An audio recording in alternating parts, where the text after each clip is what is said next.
कि या रसूल अल्लाह, वो कोई और होगा जो अपना ईमान दे देगा, वो कोई और होगा जो अपना ईमान दे देगा। अरे नबी का चाहने वाला नबी पे जान दे देगा, नबी का चाहने वाला नबी पे जान दे देगा। तिलावत पर कलामी छक्का हो जाएगा अंदाजा, मोहम्मद कौन है इसका पता कुरान दे देगा, मोहम्मद कौन है इसका पता कुरान दे देगा। और हिंदू धर्म अनुसार एक पंडित है, जिस पंडित का नाम पंडित अरुण कुमार अरवन है। एक जगह लिखा गया कि इसी पंडित का नाम पंडित प्रवीण कुमार अश्क है। वो लिखते हैं रौज़े पाक से होके जो हवा आती है, रौज़े पाक से होके जो हवा आती है, हम गरीबों के लिए कुएं शिफा लाती है, हम गरीबों के लिए कुएं शिफा लाती है। वो कैसे मोमिन है जो आका को अपनी तरह बशर कहते हैं, वो कैसे मोमिन है जो आका को अपनी तरह बशर कहते हैं। अरे हम हिंदू हैं पर मुझे शर्म आती है, हम हिंदू हैं पर मुझे शर्म आती है।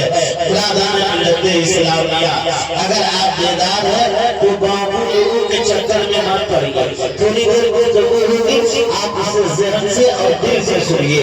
इंशाअल्लाह अच्छी अच्छी बात करने की कोशिश करूँगा।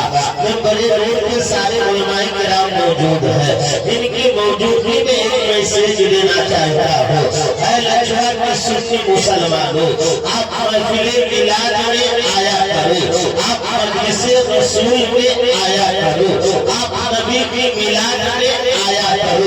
आप कहोगे मौलाना नूर आलम साहब, अगर मैं नबी की महफिल में आऊंगा, अगर मैं नबी की मिलाद में आऊंगा, अगर हम उलमा की मजलिस में आएंगे, हमें क्या फायदा मिलेगा?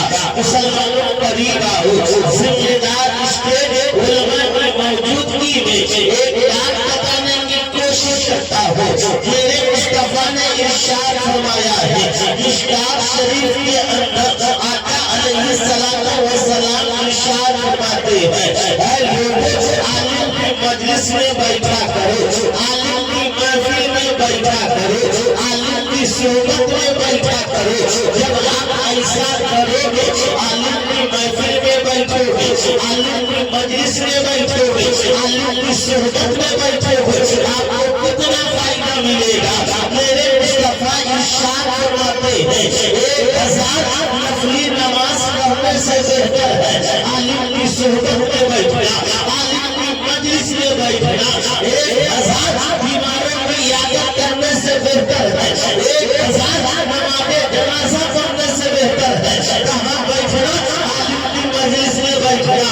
ऐसे नहीं करीब आओ, आपने उलमा की महफिल में बैठा है, नबी की मिलाद में बैठा है, आपको तो इनाम मिलेगा। मेरे मुस्तफा इरशाद फरमाते हैं, मेरे आका इरशाद फरमाते हैं, मन ज़ारा आलिम फक़द नमा ज़ारानी, जिसने किसी आलिम को देखा गोया कि उसने अपने मुस्तफा को देखा। मेरे आका इरशाद फरमाते हैं, मन ज़ारा आलिम फक़द नमा ज़ारानी, आगे इरशाद फरमाते हैं, मन ज़ारा आलिम फक़द नमा ज़ारानी, जिसने किसी आलिम से मुसाफा किया गोया कि उसने अपने मुस्तफा से मुसाफा किया। मेरे आका इरशाद फरमाते हैं, मन जालसा आलिम फक़द नमा जालसनी, जिसने किसी आलिम की मजलिस में बैठा गोया कि उसने अपने मुस्तफा की महफिल में बैठा। और आका इरशाद फरमाते हैं, मन जालसनी अजलसहुल्लाहु यौमल क़ियामा फी जन्नह, और वो याद रखो, वो ऐसा करेगा, आलिम की महफिल में बैठेगा, आलिम की मजलिस में बैठेगा गोया कि उसने रसूल की महफिल में बैठा, और जो रसूल की महफिल में बैठेगा गोया कि उसने खुदा की महफिल में बैठा, और जो खुदा की महफिल में बैठेगा अल्लाह तबारक व तआला क़यामत के दिन उस इंसान को जन्नत में बैठा।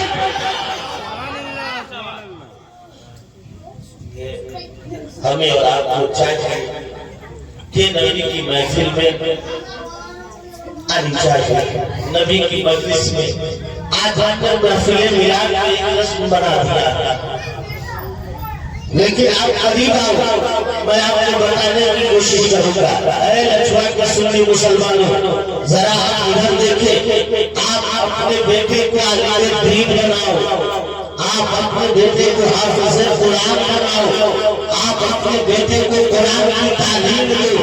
जब आपका बेटा कुरान पढ़ने वाला होगा, जब आपका बेटा कुरान जानने वाला होगा, जब आपका बेटा कुरान की तिलावत करेगा, आपको कितना फायदा मिलेगा।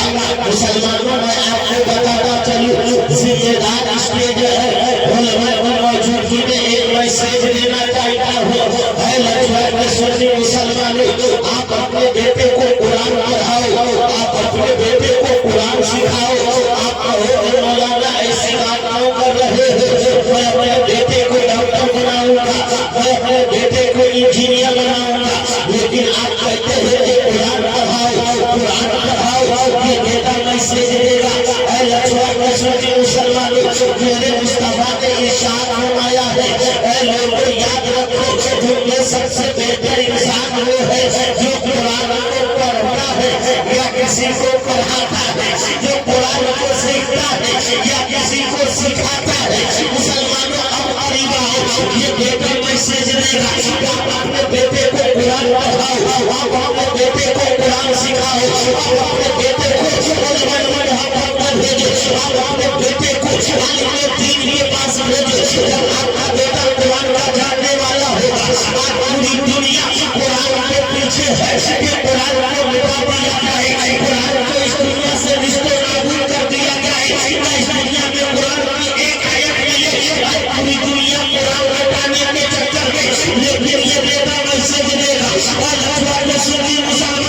अल्लाह के नबी ने इरशाद फरमाया, तुमने सबसे बेहतर इंसान वो है जो कुरान को पढ़ता है या किसी को पढ़ाता है। तो दुनिया में लोगों याद रखो, अगर सारी दुनिया कुरान मिटाना चाहे तो मैं उनसे इतना ही कहूँगा, दुनिया वालों याद रखो, कुरान ईमान है, कुरान नूर है, कुरान हिदायत है, कुरान जिंदगी है, कुरान शऊर है, कुरान हारे हुए इंसान को जितवाना करता है, कुरान गिरे हुए इंसान को जितवाना करता है। कुरान ईमान है, कुरान नूर है, कुरान हिदायत है, कुरान जिंदगी है, कुरान शऊर है, कुरान शऊर है, कुरान जिंदगी है। ये दुनिया में जो जो हो माफियों से है, उसे यूं कहो कि सेरान जंगलों में बयान में कहो, दीवार की पड़े हैं तो मैदान में कहो, ये बेखबर मजूरी तुम्हें क्या बताएंगे, कल होने वाला क्या है।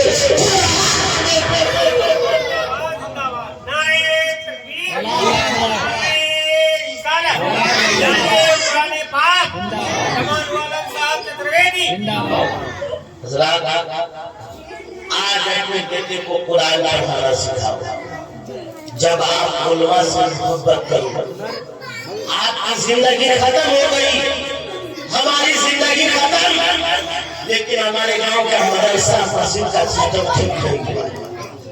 आज लाख रुपया लोग महीने कमाते हैं, लेकिन आपका इमाम, आपके यहाँ का जो मौलाना है वो 10,000 रुपया।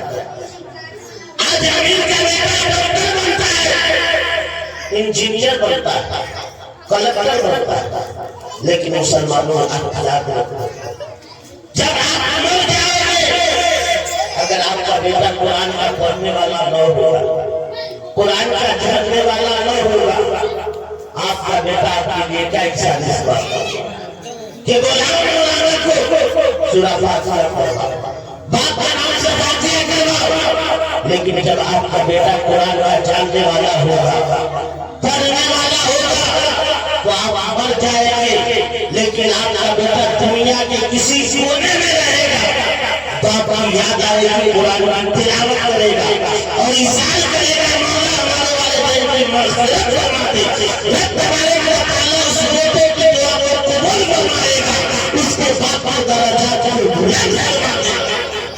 आप मैं लड़का की सरजमीन पे पूछूं, मैं आपसे पूछूं, क्या लड़का के सुने मुसलमानों, दुनिया के अंदर दुनिया के समान सिस्टम ठीक ठाक हो गया।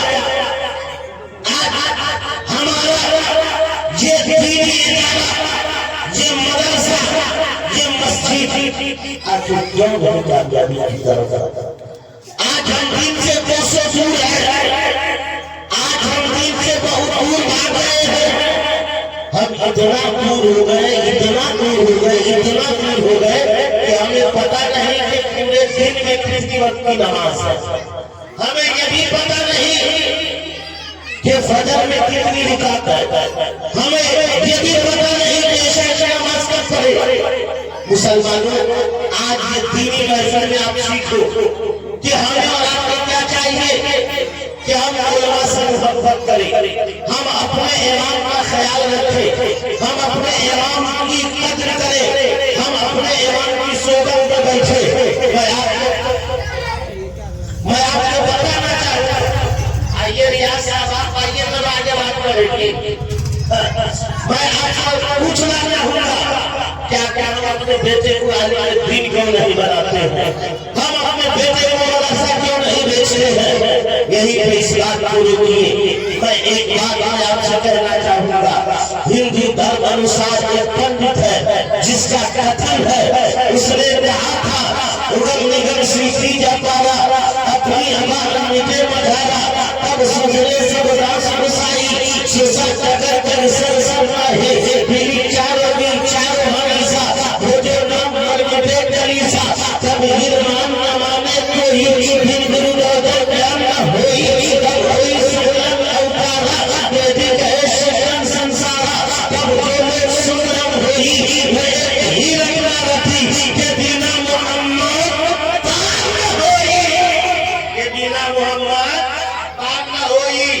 लेकिन आज हम सोचते हैं कि हम मरेंगे और यहाँ मरेंगे दुनिया से, कब्र में जाएंगे और कब्र से उतर के जन्नत में चले जाएंगे। नहीं, आप याद रखो, जो इंसान बिस्तर से उठकर मस्जिद न जा सका, जो इंसान बिस्तर से उठ करके मस्जिद न जा सका, वो किस ख्याल में जी रहा है कि कब्र से उठेंगे और डायरेक्ट जन्नत में चले?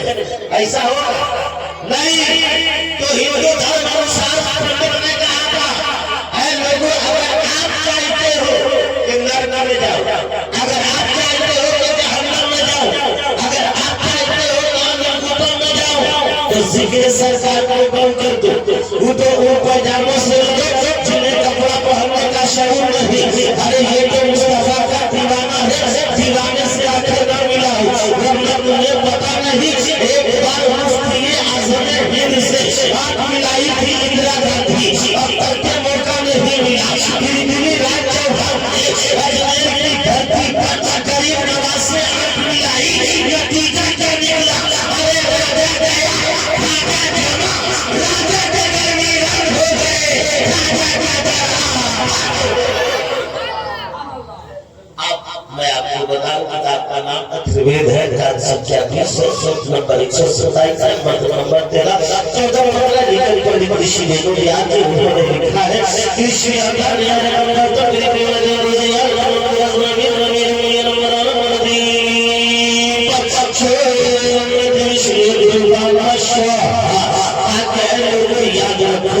जमीन पर, इस धरती पर, इस पृथ्वी पर एक इंसान आएगा जिसके आने से पूरी दुनिया में रोशनी मिल जाएगी, जिसके आने के बाद पूरी दुनिया में उजाला ही उजाला, जिसके आने के बाद पूरी दुनिया में रोशनी ही रोशनी। ये बात आई है, सब लोग दौड़े दौड़े उनके दरबार में पहुंच गए, दरबार में बन करके हाथ जोड़ करके खड़ा हो गया और कहने लगा, महाराज आप ऐसी डर बात कर रहे हैं, क्या आपको पता नहीं, क्या आपको पता नहीं? आपने कहा कि एक इंसान आएगा जिसके आने से पूरी दुनिया में रोशनी मिल जाएगी, जिसके आने के बाद पूरी दुनिया में उजाला ही उजाला होगा, जिसके आने के बाद पूरी दुनिया में रोशनी ही रोशनी होगी।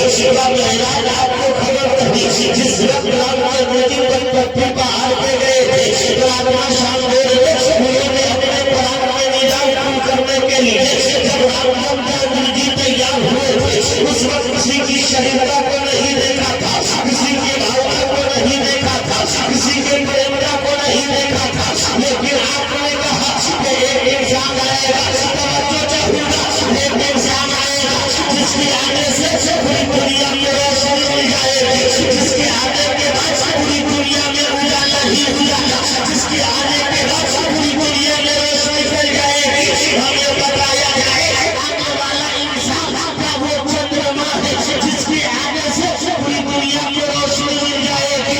आने वाला इंसान का वो सूरज है, जिसके आने से पूरी दुनिया में रोशनी मिल जाएगी।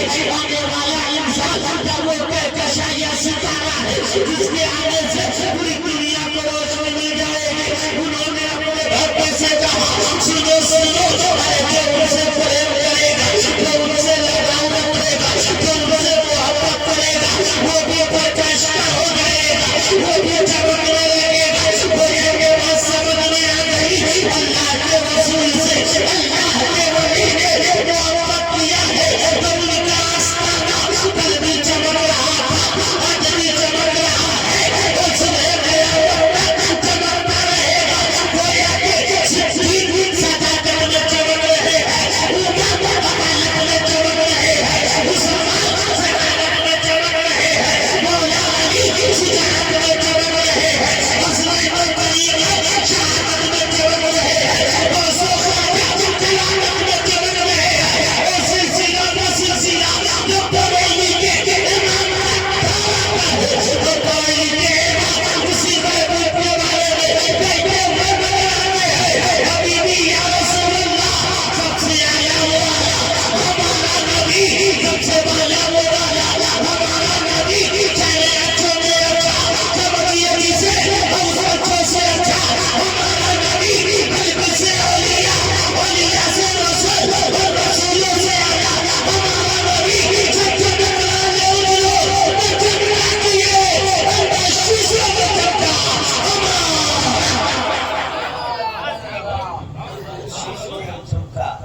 हमारा नबी।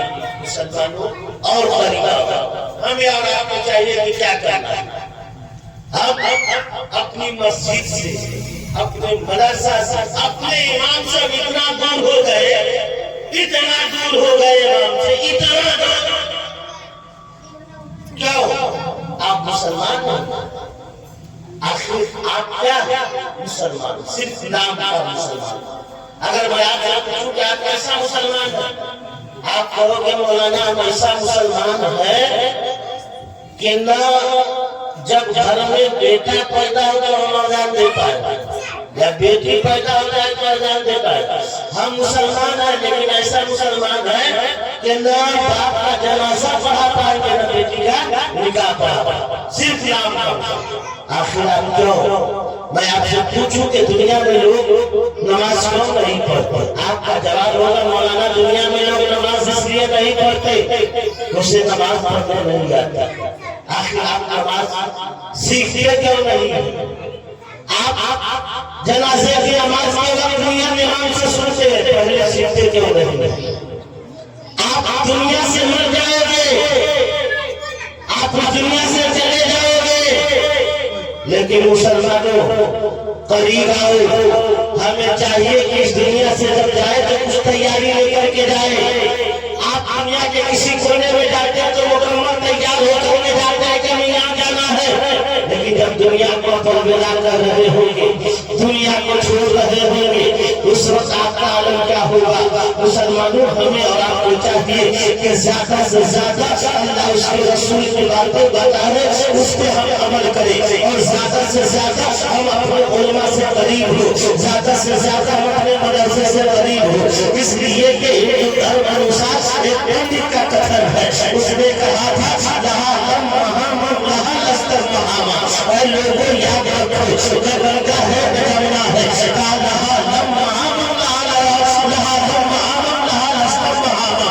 लोगों याद रखो एक मंत्र जगत गुरु के पास ऐसा होगा कि जिसके दिल और आत्मा में उतार देंगे, वो ऊंचा होगा तो ऊंचा हो जाएगा। ये दुनिया में किसी धर्म और मजहब को नहीं मिलेगा। मुसलमानों करीब आओ, लोगों ने रिसर्च किया, कहा कि आपने एक मंत्र जगत गुरु के पास ऐसा होगा कि जिसके दिल और आत्मा में उतार देंगे, वो नीचा होगा तो ऊंचा हो जाएगा। लेकिन आपने कहा कि दुनिया में किसी धर्म और मजहब को नहीं मिलेगा, आखिर मिलेगा तो किसको मिलेगा? आप सुनो दानव स्वाहा ताकि लोगों याद रखो दो दरिया एक तरफ से गंगा एक तरफ से जमुना जब ये दोनों एक साथ इलाहाबाद में होते हैं बीच में एक रास्ता होता है जिसका नाम वैतरणी है और इसी रास्ते का ताल्लुक सीधे स्वर्ग से है सीधे वैकुंठ से है सीधे स्वर्ग से जोड़ लिया खुलासा क्या निकला जो उसमें रह गया वो भी स्वर्गी जो उसमें फंस गया वो भी स्वर्गी लेकिन ये आशा इसका खंडन किया लोगों याद रखो अगर ऐसा होते तो ये कहा करके हो जाते लेकिन उन्होंने कहा दुनिया वालों याद रखो दुनिया वाले जगन्ना है जगन्ना है लाल से होता है ला इलाहा इल्लल्लाह नाम से होता है बात तो समझ में आदम से ला इलाहा इल्लल्लाह मां से हुआ मोहब्बत लेकिन जब इसको हम पढ़ेंगे तो हमको क्या फायदा मिलेगा ताकि सुनो ला इलाहा इल्लल्लाह